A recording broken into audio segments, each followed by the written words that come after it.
මේ කොටසත් යයි පුතේ. ඉක්වන්න යන්. මේ ඇවිල්ලා මේ ඇලහැර නෙමෙයි මොරගහකන්ද කළුගඟ මාර්ගයේ තිබෙන මේ පාලම එතනින් එහාට පාලම කඩාගෙන ගිහින් තියෙනවා මේ මොරගහකන්දේ වාහන දොරටු ඇරලා තියෙන හින්දා මේ තියෙන පාලම මේ වගේ දෙයක් ඉතින් හරියට කරලා නැහැ මේ උඩම කඩාගෙන ගිහින් තියෙන මේ හොඳම වතුර පාරක් මේ යන්නේ මෙතනින් එහාට මේ අද වැස්සත් එහෙම මේ පාලම මේ කොටසත් ඉතුරු වෙයි කියලා විශ්වාස කරන්න බෑ ඒකට පැත්තේ මිනිස්සු ඉන්නවා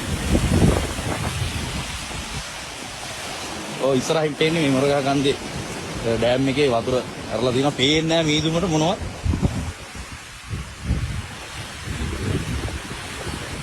අපි එතෙන්ද ගිහලා බලමු මේ වතුර සේරම ඉතින් ඇලහැර පැත්තෙන් යනවා මේ පල්ලෙහාට ඉතින් මේ විදිහටම ජලස්කන්ධ මේ පල්ලෙහාට ඇදගෙන යනවා